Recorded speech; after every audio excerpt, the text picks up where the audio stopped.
สบายดีทุกคนนะนี่คือบรรยากาศในงานบุญกินเจียงเนาะนอเปเจ้าเนาะหรือว่าบุญปีใหม่สนเผามงเนาะอยู่ที่นครหลวงพระบางประจำปี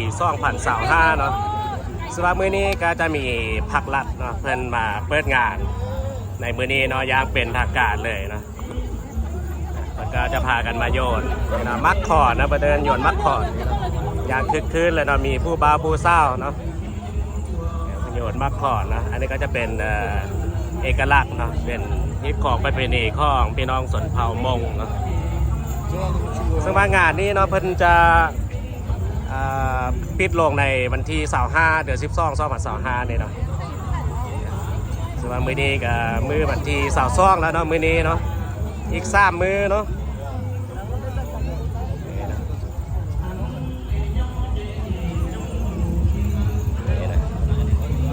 จะมีแกนนำพรรครัฐเพิ่นเนาะเปิดงานในมื้อนี้เนาะจะพากันมาโยนมักขอดอยู่จุดนี้นะก็จะมีสาวบ้านเนาะละลายเนาะคนก็มาเต้าโฮมกันเนาะโยนมักขอดสีสันในงานนี้เนาะงดงามเลยจะมีมิสมงลาวเนาะประจำปี2025นี่เนาะซึ่งปีนี้เนาะเพิ่นก็มีการประกวดเนาะประกวดนางงามสาวมงมิสมงลาวเนาะหรือว่าประกวดสิ้นสุดไปแล้วเนาะในมื้อวันอาทิตย์ที่ผ่านมานี่เนาะนี่เนาะบรรยากาศเนาะคึกคืนเนาะ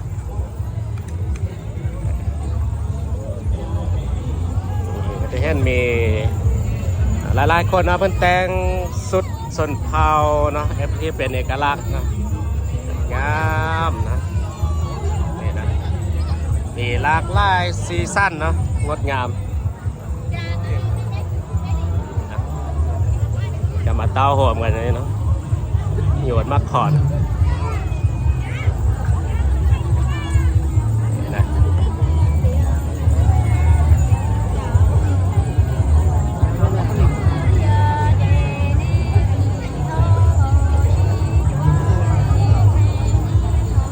บรรยากาศนะงานนี้ก็จะเริ่มแต่เช้าเนาะฮอดประมาณตอนแหลงวะนะพอผ่าขัว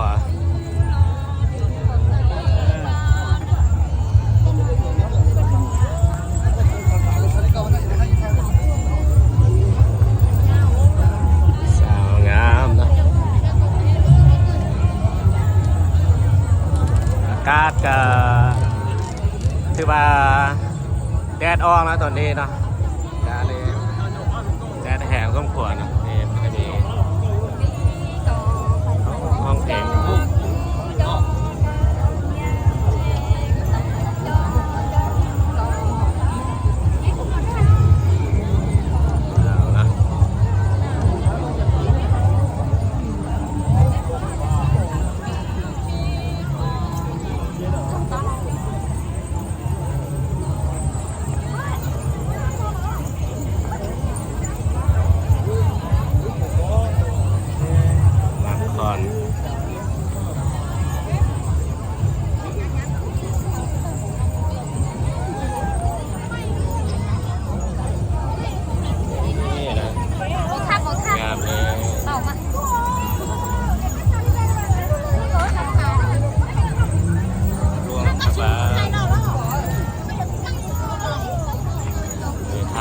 เซลฟี่เนาะเป็นที่ระลึกไว้เนาะผู้บ่าวผู้สาวเนาะไปดีเลยงามงามเนาะ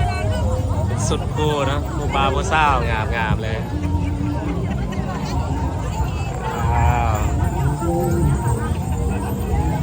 นี่นะอันนี้กับผู้สาวเนาะ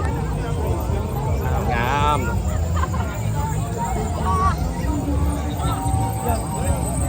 หลายซีซั่นงดงาม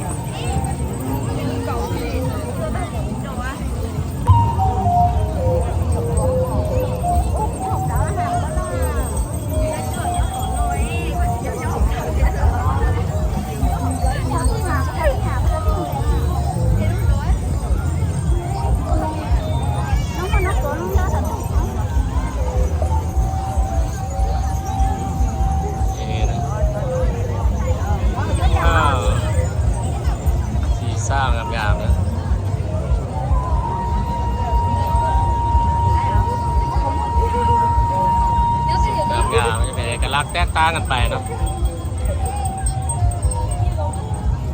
ยอดเลย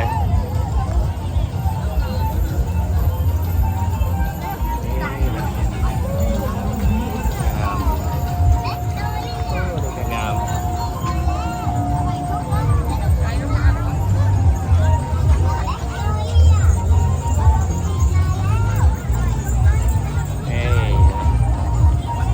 อยากเห็นเศร้ามองงามๆแล้วต้องมาในงานบุญแบบนี้นะ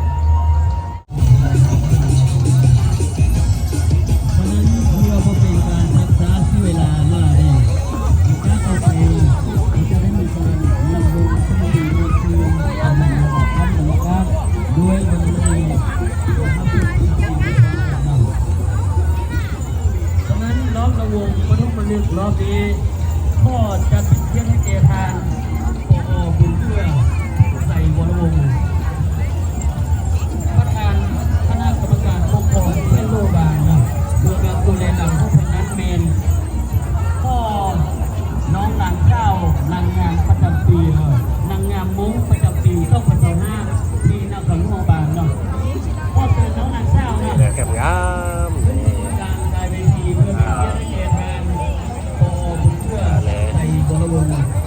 ประธานคณะกรรมการปกครองแขวงลูกกาฬนะข้อเรียนเชิญสวยงามเลย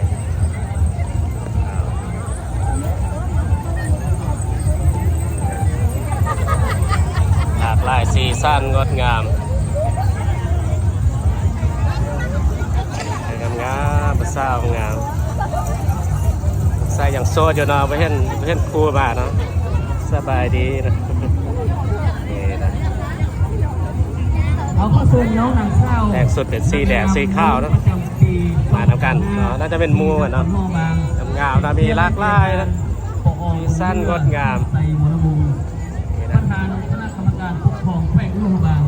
ข้อเรียนเชิญเนาะน้องนางข้าวเป็นเกียรติให้เพิ่นเนาะเรียนเชิญเด้องามนะเอกลักษณ์นะสีสั้น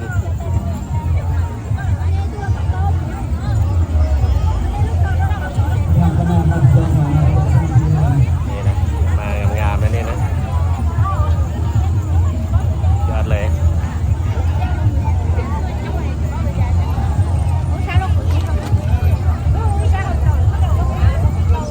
งามๆขนมงามๆที่ว่ารอบระวงรอบนี้เป็นรอบระวงพระพุทธรูปก็จะเป็นเกียรติเกียรติทางปกครองบุญเลื่อนที่ใส่วรวงศ์นี่นะประธานคณะกรรมการปกครองแขวงลูกบาศก์เรานะส่วนว่าผู้ในหลังของนั้นก็คือเอกลักษณ์เลยเนาะจะมาครอบครัวเดียวกันเลยเนาะ2025ที่นครหลวงหัดกันใส่แบบเดียวกันเนาะงามๆว้าวสุดงามๆเลยผู้ใช้ใครผู้ที่ใด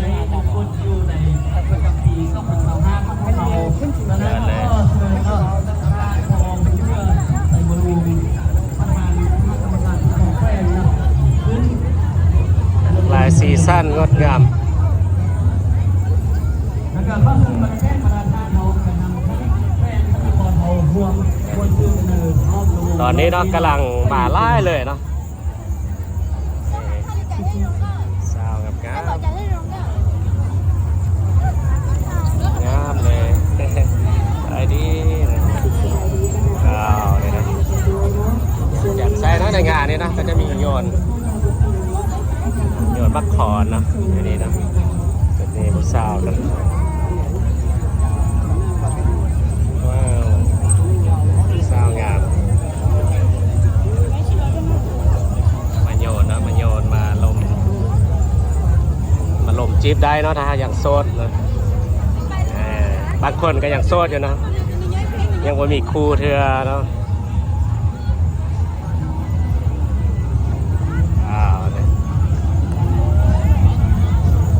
งามเลยนะสีสั้นนี่กำลังนอนลากไล่นะสุดยอดเลยนี่นะงามเลยนะจะมีคันโฮมเนาะคันโฮมเข้ากับสุดเลยงาม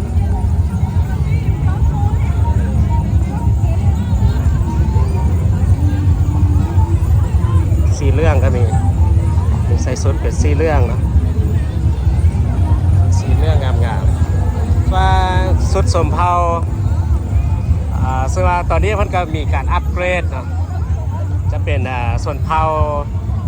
แบบโมเดิร์นเนาะย้อนยุคเอาไปมันย้อนยุคเนาะโมเดิร์นเนาะจะเพิ่นมาประยุกต์เนาะประยุกต์ใหม่นะเห็นแบบนี้เนาะงามๆเลยนะซีซั่นก็งาม